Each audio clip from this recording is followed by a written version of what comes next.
কথা বলবো না, যারা কথা বলেননি এর আগে তাদের সঙ্গে আমি কথা বলবো। ভিডিও কনফারেন্সিংয়ের মাধ্যমে আপনাদের সঙ্গে যোগাযোগ করে সার্বিক পরিস্থিতিটা যেমন জানার সুযোগ হচ্ছে, আর আপনাদের অবস্থাটাও আমি জানতে পারছি, কাজেই সেই জন্য সবাইকে আমি ধন্যবাদ জানাচ্ছি। আমার বক্তব্যের শুরুতে আমি আপনাদের সবাইকে এই রমজানের মোবারকবাদ জানাচ্ছি। পবিত্র রমজান যদিও এবার একটু ভিন্নভাবে সকলে পালন করছেন, তারপর একটা কথা হচ্ছে পরিবার পরিজন নিয়ে সবাই একসাথে পালন করতে পারছেন। তারপরে যে সমস্যাগুলি হচ্ছে সেই সমস্যা যতদূর সম্ভব আমরা দূর করার চেষ্টা করছি। সবাইকে আমি রমজানের মোবারকবাদ জানাই এবং আগাম ঈদের শুভেচ্ছা জানাই। আমি শ্রদ্ধার সাথে স্মরণ করছি সর্বকালের সর্বশ্রেষ্ঠ বাঙালি জাতির পিতা বঙ্গবন্ধু শেখ মুজিবুর রহমানকে এবং শ্রদ্ধা জানাই জাতীয় নেতার প্রতি, 30 লক্ষ শহীদের প্রতি, 2 লক্ষ মা বোনের প্রতি। 1975 সালের 15ই আগস্ট বাংলাদেশের রাষ্ট্রপতি জাতির পিতা বঙ্গবন্ধু শেখ মুজিবুর রহমানকে নির্মমভাবে হত্যা করে। সেই সাথে আমি হারাই আমার মা, 3 ভাই সহ আত্মীয় পরিবার পরিজন। 75-15 আগস্ট যারা শাহাদাত বরণ করেছেন তাদেরকে আমি শ্রদ্ধার সাথে স্মরণ করি এবং আপনাদের কাছে আমার আবেদন যে রমজান মাসে আপনারা তাদের জন্য দোয়া করবেন। লাখো শহীদের রক্তের বিনিময়ে অর্জিত এই স্বাধীনতার সুফল বাংলার প্রতি মানুষের ঘরে ঘরে পৌঁছে দেওয়া, বাংলার মানুষের জীবন থেকে দুঃখ দুর্দশা দূর করা।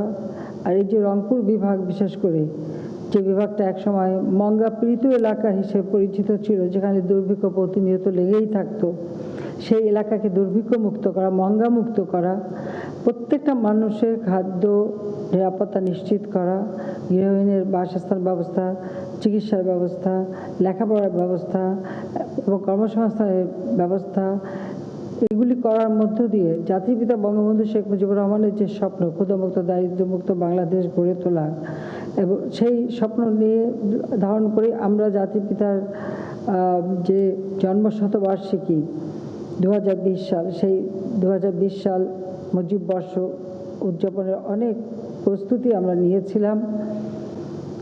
আমাদের দুর্ভাগ্য যে করোনা ভাইরাস নামে একটি ভাইরাস, একটা অদৃশ্য শক্তি আজকে শুধু বাংলাদেশ না সারা বিশ্বে এমনভাবে তার প্রভাব বিস্তার করেছে, হাজার হাজার মানুষ আজকে মারা গেছে এবং সারা বিশ্বব্যাপী, এমনকি আমাদের প্রবাসী বাঙালিও প্রায় কয়েকশো প্রবাসী, 400-র কাছাকাছি প্রবাসী বাঙালি মারা গেছে।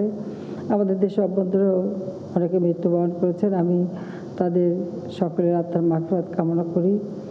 শোক সন্তপ্ত পরিবারের প্রতি আমি আমার সমবেদনা জানাই যে আমরা একটা লক্ষ্য নিয়ে দেশটাকে এগিয়ে নিয়ে যাচ্ছিলাম, কিন্তু এই করোনা ভাইরাসের কারণে আজকে অর্থনীতি থমকে দাঁড়িয়েছে, শুধু বাংলাদেশ না সমগ্র বিশ্বে। আমি জানি এর একটা প্রভাব পড়বে আগামীতেও, যেখানে অনেক আন্তর্জাতিক সংস্থা এই অবস্থাটাকে একটা বৈশ্বিক মহামারী হিসেবে ঘোষণা দিয়েছে।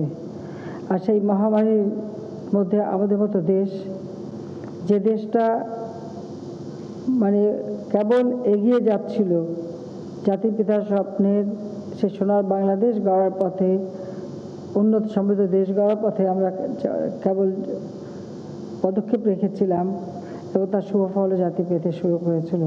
হঠাৎ সেখানে যেন একটা আঘাত আসলো। তবে এই আঘাতটা শুধু আমাদের দেশ না, সারা বিশ্বব্যাপী যেহেতু এসেছে, তো স্বাভাবিকভাবে আমাদেরকেও এই অবস্থার মোকাবেলা করবার জন্য বিভিন্ন পদক্ষেপ নিতে হচ্ছে। ইতিমধ্যে আমি সমগ্র বাংলাদেশের সঙ্গে একবার ভিডিও কনফারেন্সিং করেছি, আর এখন আমি বিভাগওয়ারি করে যাচ্ছি। আজকে এটা আমার 8টা বিভাগ, এটা শেষ বিভাগ। পরবর্তীতে আবার আমি আলাদা আলাদাভাবে হয়তো কথা বলবো, কারণ আমি জানতে চাই সারা বাংলাদেশের কোথায় কে কীভাবে আছে। আমরা জানি যে এই অবস্থায় বিশেষ করে এই যে করোনা ভাইরাস, এর যে কি শক্তি, যেটাকে বলে কোভিড-19, আমি জানি না যারা ধনী তাদের অগাধ সম্পদ, ধনী দেশ তাদের সম্পদ বা ধনী মানুষ তাদের সম্পদ, যারা অত্যাধুনিক অস্ত্রে সজ্জিত রাষ্ট্র, তাদের সেই অস্ত্রই ছিল তাদের শক্তি। সেই শক্তি অথবা যে যেভাবে শক্তি প্রয়োগ করে সবই যেন দেখা গেছে যে ব্যর্থ একটা অদৃশ্য শক্তি, করোনা ভাইরাস কোভিড-19, সেই শক্তি হচ্ছে সর্বশক্তি। আল্লাহ রাব্বুল আলামিনের কি খেলা এটা বোঝা মুশকিল। কাজে সেটাই আমরা দেখতে পাচ্ছি যে আল্লাহ একটা শক্তি দেখাচ্ছেন, যার ফল আজকে সারা বিশ্ব ভোগ করছে, যাতে কোনো ধন সম্পদ, অর্থ, অস্ত্র কোনো কিছুই কাজে লাগছে না। এখানে ধনী দরিদ্র সবাই যেন একাকার হয়ে গেছে। এই অবস্থা মোকাবেলা করে আমাদেরকে এগিয়ে যেতে হচ্ছে। তবে আমাদের দেশটাকে সুরক্ষিত করা, দেশের মানুষের নিরাপত্তা নিশ্চিত করা, আর এই ভাইরাসের কারণে আমাদের দেশের মানুষ যেন ক্ষতিগ্রস্ত না হয় সেদিকে বিশেষ দৃষ্টি দেওয়া, এটাই হচ্ছে আমাদের একমাত্র লক্ষ্য। আর সেই লক্ষ্য নিয়ে আমরা বিভিন্ন পদক্ষেপ নিচ্ছি, যে কারণে আমাদের যেহেতু এটা অত্যন্ত সংক্রামক একটি রোগ, হাঁচি কাশি এর মাধ্যমে সংক্রামিত হয়, সেজন্য সবাইকে, দেশবাসীকে আমি অনুরোধ করব যে আমরা কিন্তু যেহেতু রোজার মাস, আমরা বেশ কিছু পদক্ষেপ নিয়েছি। ধীরে ধীরে আমরা কিছু কিছু জিনিস উন্মুক্ত করে দিচ্ছি, কিন্তু সেখানে আপনাদের সবাইকে নিজেকে সুরক্ষিত করতে হবে, আবার অপরকেও সুরক্ষিত রাখতে হবে। কাজে আমাদের স্বাস্থ্য অধিদপ্তরের পক্ষ থেকে যে সমস্ত নির্দেশনা গেছে স্বাস্থ্য সুরক্ষা করার জন্য, সেগুলো আপনারা অবশ্যই মেনে চলবেন। যখনই যেখানে যাবেন, হাটে বাজারে বা অফিস আদালত যা সেখানে মানুষের সংস্পর্শে যখন আসবেন, মুখে অবশ্যই মাস্কটা লাগিয়ে রাখবেন। এটা এমন না যে মানে করোনা রোগীকে চিকিৎসা দেওয়ার জন্য যে মাস্ক পরতে হবে সেটা কিন্তু না। এটা আপনি মোটামুটিভাবে আপনার হাঁচি কাশিটাকে আপনার নিয়ন্ত্রণে রাখা বা অন্যের হাঁচি কাশি থেকে নিজেকে বাঁচানো বা শ্বাসকষ্ট থেকে বাঁচানোর জন্য আপনি ঘরে তৈরি মাস্কও ব্যবহার করতে পারেন, কিন্তু আপনাকে এটা ব্যবহার করা একান্তভাবে জরুরি। সেটা সবাই করবেন, আমি সেটাই অনুরোধ করব। এখানে ব্যবসা বাণিজ্য সব কিছু একটু যেহেতু থমকে গিয়েছিল, ইতিমধ্যে আমরা ছুটি ঘোষণা দিয়েছি। 5ই মে পর্যন্ত ঘোষণা দিয়েছিলাম, সেটাকে আমরা 15ই মে পর্যন্ত বৃদ্ধি করতে চাচ্ছি। কিন্তু সাথে সাথে যেহেতু রমজান মাস, এই রমজান মাসে যাতে কেনা বেচা চলতে পারে তার জন্য দোকানপাট খোলা, বা যেহেতু রোজার সময় ইফতার কেনা বা সেহরি খাওয়া বা রোজার মাসে বাজার হাট করা, সেগুলি যাতে চলতে পারে সেদিকে আমরা বিশেষভাবে দৃষ্টি রেখে সেগুলি খোলারও চালু রাখারও নির্দেশ দিয়েছি। আর প্রতিটি জেলায় বিভিন্ন জেলাভিত্তিক যে সমস্ত ছোটোখাটো ক্ষুদ্র শিল্প রয়ে গেছে সেগুলি তারা চালাতে পারবেন, সেভাবে আমরা নির্দেশনা দিয়েছি। এবং আমাদের অর্থনীতির চাকাটা যাতে গতিশীল থাকে, সেখানে মানুষকে সুরক্ষিত রেখে, মানুষের স্বাস্থ্যের দিকে নজর রেখে সেগুলি যেন পরিচালিত হতে পারে, তার জন্য যথাযথ পদক্ষেপ নেয়। এবং এ ব্যাপারে ইতিমধ্যে বেশ কতগুলি নির্দেশনা আপনারা খুব শিগগিরই পাবেন। এটা আমাদের ক্যাবিনেট ডিভিশন থেকে সেটা ঘোষণা দেওয়া হবে। আমরা চাচ্ছি আমাদের যেমন সরকারি অফিস আদালত সব সীমিত আকারে আমরা চালু করে দিচ্ছি, যাতে মানুষের কষ্ট না হয়। এবং সামনে ঈদের আগে কেনাকাটা বা যা যা দরকার সেগুলিও যেন মানুষ করতে পারে। কিন্তু এখানে একটা যে মাথায় রাখতে হবে যে খুব বেশি খোলামেলা সবার সাথে মেশাবে, এক জায়গায় জড়ো হওয়া বা খুব বড় জনসমাগম করা, এই জায়গা থেকে সবাইকে মুক্ত থাকতে হবে, কারণ সেখানেই কিন্তু সংক্রামিত হওয়ার সম্ভাবনা রয়ে গেছে। সেই দিকে লক্ষ্য রেখেই আমরা কাজ করে যাচ্ছি। এটা মনে রাখতে হবে যে শুধু আমরা না, সারা বিশ্বব্যাপী এই অবস্থাটা চলছে। যদিও আমরা এই ব্যাপারে যথেষ্ট সতর্কতা অবলম্বন করাতে আমরা একটা ভালো ফলাফলও পাচ্ছি। তা আমি দেশবাসীকে ধন্যবাদ জানাই।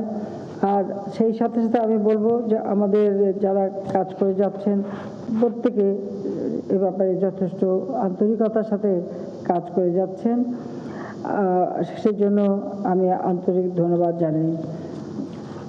আমরা প্রতিটি জিনিসটাকে নিয়ন্ত্রণ করবার জন্য ইতিমধ্যে এই ভাইরাসের সংক্রামক রোগ নিয়ন্ত্রণে আমাদের যে পূর্ব অভিজ্ঞতা বা বিশ্ব স্বাস্থ্য সংস্থার যে গাইড, কারণটা মনে রাখতে হবে যে WHO বিশ্ব স্বাস্থ্য সংস্থা যে নির্দেশনা দিচ্ছে আমরা সেই নির্দেশনা কিন্তু অনুসরণ করেই সব পদক্ষেপগুলি আমরা নিচ্ছি। তবে এটা এখন তো আমার কোনো ওষুধ বের হয়নি, কাজে সেখানে যেমন সর্দি কাশি জ্বর বা শ্বাসকষ্ট এগুলি থেকে দূরে রাখা, যার জন্য প্রচুর গরম পানি ব্যবহার করা, বারবার হাত ধোয়া বা পরিষ্কার পরিচ্ছন্ন থাকা, নিজের ঘর বাড়ি থেকে শুরু করে আশেপাশে এলাকা সব যেন পরিষ্কার পরিচ্ছন্ন থাকে সেদিকে বিশেষভাবে দৃষ্টি দেওয়ার জন্য আমি অনুরোধ জানাচ্ছি। ইতিমধ্যে আমরা জাতীয় কমিটিও করেছি, যা এখন ইউনিয়ন পর্যায় পর্যন্ত সেই কমিটি কাজ করে যাচ্ছে, কাজে তাদের সকল নিয়ম কানুন আপনারা মেনে নেবেন। আর এই করোনা ভাইরাসের চিকিৎসার জন্য ইতিমধ্যে আমরা সিদ্ধান্ত নিয়েছি যে আমরা আরও 2000 ডাক্তার এবং 6000 নার্স, তার মধ্যে 5000 নার্স ইতিমধ্যে সিলেক্ট হয়ে গেছে। আমরা এই 5054 জন নার্স নিয়োগ দিচ্ছি খুব শীঘ্রই, এবং তাদেরকে সেভাবে ট্রেনিংও করানো হবে এই রোগের চিকিৎসার জন্য, যাতে কোনো মতে এই রোগ যেন সংক্রামিত না হয় বা ছড়িয়ে না পড়ে, সেই দিকে আমরা বিশেষভাবে দৃষ্টি দিচ্ছি। তাছাড়া স্বেচ্ছাসেবী হিসেবে করোনা ভাইরাস সংক্রামক তথ্য চিকিৎসা সেবা প্রদানের হটলাইন সংযুক্ত আছে, এগুলি আপনারা সবাই জানেন, প্রতিদিন এটা প্রচার করা হয়ে থাকে টেলিভিশন রেডিও মাধ্যমে। আর সেই সাথে সাথে আমরা অনেকগুলি হাসপাতালও সুনির্দিষ্ট করে রেখেছি, এমনকি আমরা ঢাকা মেডিকেল কলেজের যে মানে দ্বিতীয় যে অংশটা আছে পুরোনোটা থাকবে সাধারণ রোগীদের জন্য, আগে যেভাবে চলতো, কিন্তু দ্বিতীয় ফেজে যেটা করা হয়েছিল ঢাকা মেডিকেল কলেজ 2, সেটাকে আমরা করোনা ভাইরাসের জন্য প্রস্তুত রেখেছি, যে এই ধরনের চিকিৎসা যাতে যথাযথভাবে পাওয়া যায়। যে এটা ঢাকা ছাড়াও প্রত্যেক জেলায়ও জেলা উপজেলায় যেন করোনা ভাইরাসের চিকিৎসা হতে পারে সেদিকে আমরা বিশেষভাবে দৃষ্টি দিচ্ছি। এবং পরীক্ষা করার জন্য বিভিন্ন জেলায় ব্যবস্থা নিয়েছি, যখন জেলাওয়ারি কথা বলবো তখন নিশ্চয়ই আপনারা জানতে পারবেন। আমার অনুরোধ থাকবে বিনা কারণে ঘরের বাইরে যাওয়া, ওই অনেক সময় আমরা দেখি আমাদের অনেক ছেলেমেয়েরা এখানে বসে গাল গল্প আড্ডা মারা, এগুলি সব বন্ধ করতে হবে, কারণ কার মধ্যে এই রোগটা বা জীবাণুটা আছে আপনি জানেন না, সেখান থেকে আপনি সংক্রামিত হতে পারেন এবং যেটা অনেক সময় মৃত্যুর কারণ ঘটতে পারে। সেই জন্য নিজেকে আপনারা সুরক্ষিত রাখার জন্য স্বাস্থ্যবিধি মেনে চলবেন।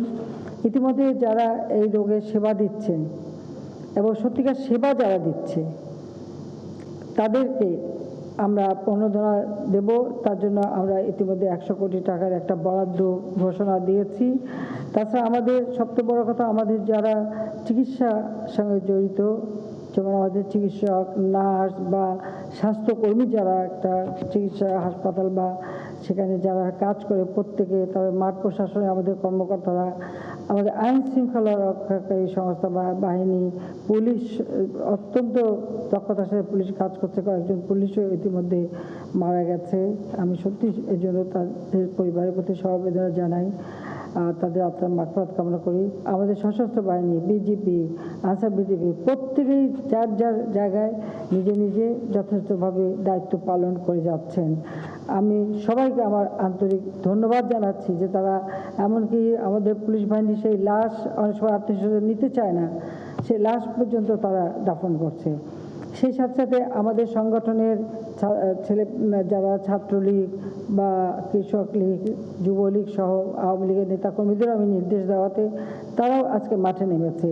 যেমন ধান কাটার সমস্যা হচ্ছিল, প্রতিটি জেলায় ধান কাটায় আমাদের নেতাকর্মীরা, বিশেষ করে ছাত্রলীগ অগ্রণী ভূমিকা নিয়েছে, তাদেরকে আমি আন্তরিক ধন্যবাদ জানাচ্ছি যে তারা কৃষকের পাশে দাঁড়িয়েছে, নিজের হাতে কাঁচি নিয়ে তারা ধান কেটে সহযোগিতা করে যাচ্ছে।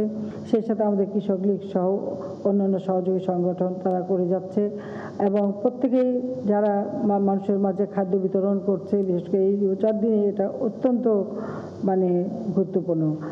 যারা আমাদের আইন শৃঙ্খলা রক্ষাকারী সংস্থা সহ সশস্ত্র বাহিনীর স্বাস্থ্যকর্মী, মাঠ পর্যায়ের কর্মী, প্রশাসনের কর্মীরা যারা যারা কাজ করে যাচ্ছেন, তাদের সবাইকে ধন্যবাদ জানাই। আমি বলবো যে এখানে যদি যারা অসুস্থ হবেন তাদের চিকিৎসার দায়িত্ব, এবং কেউ যদি খোদা না করে মৃত্যুবরণ করে তাদের পরিবারকে দেখাশোনার জন্য আমরা ইতিমধ্যেই আপনারা জানেন যে প্রত্যেকের জন্য 5 থেকে 10 লাখ টাকার, এবং এটা প্রকারভেদে আমরা বৃদ্ধিও করব, কারণ পরিবার যদি বড় হয় তার জন্য আরও বড় অঙ্কের টাকা আমরা দেব।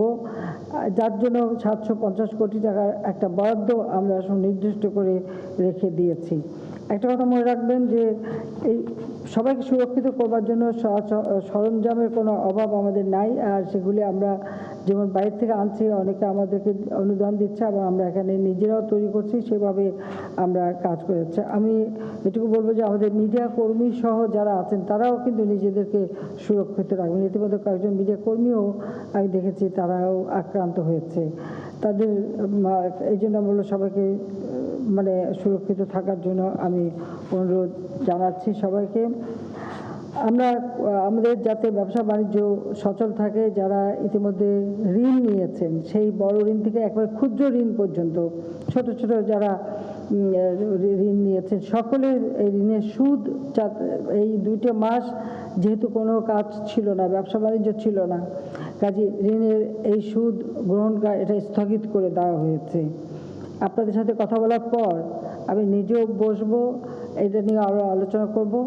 যে আমি জানি যে যেহেতু ব্যবসা বাণিজ্য স্থগিত, কাজে এই ঋণ নিয়ে যাতে কেউ দুশ্চিন্তা না ভোগেন, কাজে এই 2 মাসের সুদটা স্থগিত করা হয়েছে। পরবর্তীতে কে কী পরিমাণে ঋণ নিয়েছে, কোন কোন ক্ষেত্রে ঋণ নিয়েছে সেটা বিচার করেই এটা ব্যবস্থা নেওয়া হবে। আর আমরা ইতিমধ্যে প্রায় 1 লক্ষ কোটি টাকার কাছাকাছি বিশেষ প্রণোদনা দিয়েছি, যা প্রায় আমাদের জিডিপির প্রায় 3.5% মতন। এই ক্ষেত্রে আমরা চাচ্ছি যে আমাদের যারা যেখানেই যে ব্যবসা বাণিজ্য করুক তারা যেন সেটা সচল রাখতে পারে, সেই সুবিধাটা দেওয়ার জন্য আমরা এই ব্যবস্থাটা নিয়েছি। আর ইতিমধ্যে আপনারা জানেন যে আমরা 50 লাখ মানুষকে রেশন কার্ড দিয়ে থাকি, 10 টাকা পার কিলো চাল কিনতে পারে। আমরা আরও 50 লক্ষ লোককে এই সুবিধাটা দেব, তার তালিকাটা হয়ে গেছে। তাছাড়া কিছু আছে আমাদের, যেমন যেহেতু পরিবহন একবারে বন্ধ, আমাদের সড়ক পরিবহন, নৌ পরিবহন থেকে শুরু করে অনেক ক্ষেত্রে, এমনকি রেলও বন্ধ ছিল, রেল আমরা সীমিত আকারে চালু করে দিয়েছি। সেখানে পণ্য পরিবহন এবং পোস্ট অফিসের যে সমস্ত জিনিস কেউ যদি অনলাইনে অর্ডার করে বা পোস্ট অফিসে যেগুলো যাবে সেই পর্যন্ত সীমিত আকারে রেলও আমরা চালু করে দিচ্ছি। অর্থাৎ প্রতিটি ক্ষেত্রেই আমরা বেশি লোক সমাগম না করেও কিন্তু এগুলি যাতে চালু হয় তার ব্যবস্থা আমরা নিয়েছি। আর সেই সাথে যারা এই ধরনের কাজে মানে সম্পৃক্ত ছিলেন কিন্তু আয় উপার্জনের পথ নাই, তাদের জন্য আমরা কিছু নগদ আর্থিক সহায়তাও এই ঈদের আগে দিতে চাই। অন্ততপক্ষে রোজা বা ঈদের সময় তারা যেন কিছু সহযোগিতা পায়, সেই ব্যবস্থাটা আমরা করব যাতে মানুষের খাদ্য নিরাপত্তা নিশ্চিত হয়। আমি আমাদের সরকারের পক্ষ থেকে যেমন ত্রাণের ব্যবস্থা করেছি বা সহযোগিতা করছি, অনেক বেসরকারি খাতে অনেকে এগিয়ে এসেছেন এবং আমাদের নির্বাচিত জনপ্রতিনিধিরা একেবারে সেই ইউনিয়ন পর্যায় থেকে মানে সংসদ সদস্য থেকে ইউনিয়ন পর্যায় পর্যন্ত বা ওয়ার্ড পর্যায় পর্যন্ত অনেকেই এই ব্যাপারে সহযোগিতা করে যাচ্ছেন। যারা মানুষের পাশে দাঁড়িয়েছেন তাদের সবাইকে আমার আন্তরিক ধন্যবাদ জানাচ্ছি। আমাদের মনে রাখতে হবে যে কৃষি আমাদের দেশের সবথেকে বড় সম্পদ, কারণ এখন যেহেতু সারা বিশ্বে অর্থনৈতিকভাবে একটা স্থবিরতা এসে গেছে আর সেখানে একটা দুর্ভিক্ষ দেখা দিতে পারে। কাজে এই দুর্ভিক্ষের আশঙ্কা থেকে মুক্ত হওয়ার জন্য যেমন নিজের দেশকে যেমন আমরা রক্ষা করব, পাশাপাশি অন্যান্য দেশ, ইতিমধ্যে বেশ কয়েকটি দেশ আমাদের কাছে সহযোগিতা চেয়েছে, আমরা তাদের জন্য খাদ্য পাঠিয়েছি, সহযোগিতা পাঠিয়েছি এবং আরও আমাদের হয়তো পাঠাতে হবে। তো সেই জন্য আমাদের 1 ইঞ্চি জমি যেন অনাবাদি পড়ে না থাকে, কারণ আমাদের একটা আল্লাহ রাব্বুল আলামিন আমাদের একটা জিনিস দিয়ে গেছেন যে আমাদের জমি অত্যন্ত উর্বর। যারা জাতির পিতা মহান মুক্তিযুদ্ধে বিজয়ের পর তিনি কিন্তু বলেছেন, অনেকে জিজ্ঞেস করেছিল যে এইরকম একটা স্থবির অবস্থা আপনি কিভাবে চালাবেন, শুধু বলেছিলেন যে আমার মাটি অত্যন্ত উর্বর, আমার মাটি আছে, আমার মানুষ আছে, কাজে আমরা এই মাটি আর মানুষ নিয়েই কিন্তু আমরা দেশকে গড়তে পারবো। তা আমিও জাতির পিতার সেই আদর্শে বিশ্বাস করি। কাজে আমি আপনাদের অনুরোধ করব যে 1 ইঞ্চি জমি যেন অনাবাদি না থাকে।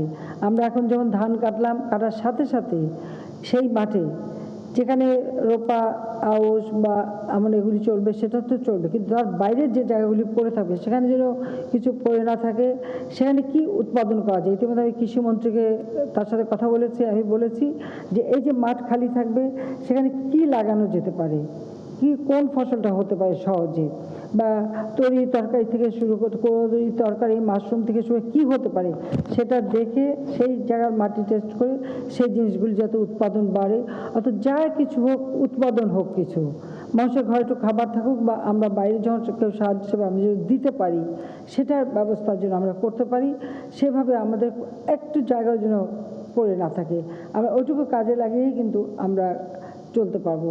আমাদের দুধ উৎপাদনে যেহেতু এখন অনেক ইটিগুলি বন্ধ থাকাতে, হোটেল টোটেল সবই বন্ধ থাকাতে মানুষ অসুবিধা পড়েছিল, মিষ্টির দোকান খুলে দেওয়া হয়েছে। পাশাপাশি দুধ থেকে যেমন ঘি তৈরি করা, এবং প্রত্যেকটা ডিসির হাতে আমরা কিছু টাকা দিয়েছি ত্রাণের জন্য। আর তাছাড়া যারা ত্রাণ দেবেন তারা কিন্তু কিছু দুধ কিনে বাচ্চাদেরও দিতে পারেন। আর তাছাড়া গুঁড়ো দুধ তৈরি করা বা ঘি তৈরি করা, সেগুলি করে যেগুলি দীর্ঘদিন থাকবে সে ব্যবস্থাও নিতে পারে।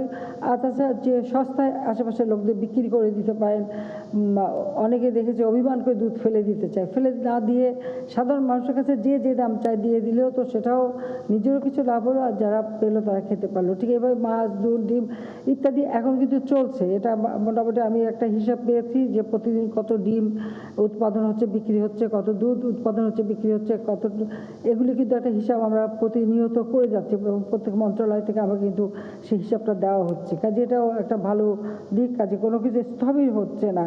আমরা এই কৃষি খাতে বিশেষ প্রণোদনা আমরা দিয়েছি, 5,000 কোটি টাকার একটা প্রণোদনা।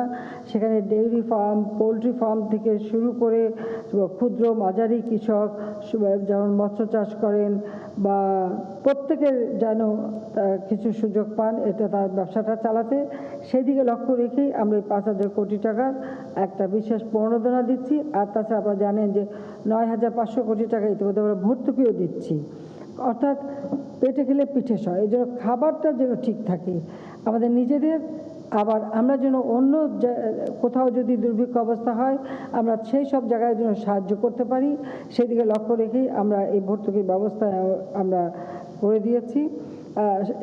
এবং খুব অল্প সুদেও আমরা ঋণের ব্যবস্থা করে দিয়েছি ছড়াকলের জন্য। ইতিমধ্যে আমরা যেমন আপনারা জানেন যে প্রায় 10 লাখ মেট্রিক টন ধান আমরা সংগ্রহ করব, আর এর মধ্যে 2,20,000 মেট্রিক টন আতপ, তারপরে 80,000 মেট্রিক টন গম সহ প্রায় 21 লাখ মেট্রিক টন খাদ্যশস্য আমরা সংগ্রহ করব। তো 21 লক্ষ মেট্রিক টন খাদ্য যদি আমরা সংগ্রহ করি, তাহলে আমরা আশা করি যে আগামী কয়েক মাসের মধ্যে আমাদের আর খাওয়ার কোনো অসুবিধা হবে না। এরপর আমাদের সীমিত আকারে আউশ, আমন সেগুলিও আসবে, বা অন্যান্য ফসল আসবে। কাজে বাংলাদেশে আর খাদ্যের অভাব যেন না হয় সেটা দেখতে হবে। তো সেখানে আমি অনুরোধ করব যে আপনারা যেমন বিশেষ করে এই রংপুরকে আমি বিশেষ করে বলে যাচ্ছি, যেহেতু এটা একটা মঙ্গাপীড়িত এলাকা ছিল, এখানে যারা একটু মানে সচ্ছল পরিবার আছেন, বা আমাদের যারা প্রশাসন বা আমাদের যারা দলনেতা সকলকে আমরা এই অনুরোধ করব যে এই এলাকায় যেন আবার মঙ্গা ফিরে না আসে, সেদিকে বিশেষভাবে দৃষ্টি দিতে হবে। কাজে সেখানে যদি কোনো দুস্থ লোক থাকে তাদেরকে সাহায্য করা এটা কর্তব্য, এবং সেখানে আমাদের যথেষ্ট পরিমাণে খাদ্য মজুদ আছে, কোনো মানুষ যেন না খেয়ে কষ্ট না পায়। আর যারা একটু সীমিত বা মানে নিম্নবিত্ত বা একটু মধ্যবিত্ত বা ফিক্সড ইনকাম, অনেকেরই হয়তো কিছু অসুবিধা থাকতে পারে, যারা হাত পাততে পারে না, তাদের সহযোগিতার জন্যও কিন্তু আমরা বিশেষ ব্যবস্থা নিচ্ছি। আর সেই সাথে এই রংপুর আবার দেখবেন যে আপনার জন্য আবার ওই ইসে না আমরা চলে যাই, তো হবে না। আর ইনশাল্লাহ এর জন্য যা দরকার আমরা সেই ব্যবস্থা নেব। কাজে আমি এটুকু বলবো যে আমাদের দেশটাকে আমরা এগিয়ে নিয়ে যেতে চাই। আমাদের একটাই দুঃখ যে জাতির পিতা যে আকাঙ্ক্ষা ছিল বাংলাদেশটাকে আমরা ক্ষুধামুক্ত, দারিদ্র্যমুক্ত বাংলাদেশ হিসেবে গড়ে তুলব। ইতিমধ্যে দারিদ্র্যমুক্ত আমরা করেছিলাম, আরও একটা সুস্থ পরিবেশ থাকলে আমরা এই দারিদ্র্যমুক্ত এই বছরের মধ্যে অর্থাৎ 2021 সালের মধ্যে আরও আমরা কমাতে পারতাম, কিন্তু বিশ্বব্যাপী এই করোনা ভাইরাসের কারণে হয়তো সেটা স্থবির হয়ে গেছে। তবে আমি আশাবাদী, এবং আমি সবাইকে বলবো যে সবাই মিলে আমরা যদি কাজ করি আমাদের যে অগ্রযাত্রা সেটা আমরা অব্যাহত রাখতে পারবো। কাজে সেদিকে আপনারা সবাই মনে জোর রেখে কাজ করবেন। সমস্যা আসবে, সমস্যা মোকাবেলা করি, আমাদের এগিয়ে যেতে হবে। আমরা প্রাকৃতিক দুর্যোগ মোকাবেলা করি, আমরা মনুষ্য সৃষ্ট সেই অগ্নি সন্ত্রাস থেকে শুরু করে নানা ধরনের দুর্যোগ আমরা মোকাবেলা করেছি। কাজে এই করোনা ভাইরাস এর বিরুদ্ধে এই দুর্যোগও আমরা ইনশাল্লাহ মোকাবেলা করে এটাও আমরা কাটিয়ে উঠতে সক্ষম হব, এটা আমরা বিশ্বাস করি। তো সবাইকে আমি আন্তরিক ধন্যবাদ জানিয়ে আবারও এই রমজান মাসে সবাইকে আমরা রমজানের মোবারকবাদ জানিয়ে শেষ করছি। খোদা হাফেজ। জয় বাংলা, জয় বঙ্গবন্ধু, বাংলাদেশ চিরজীবী হোক। গণভবনের রংপুরের জেলা রাজনীতিবিদ এবং প্রশাসনের সঙ্গে মতবিনিময় করছিলেন প্রধানমন্ত্রী শেখ হাসিনা। আমরা এতক্ষণ ছিলাম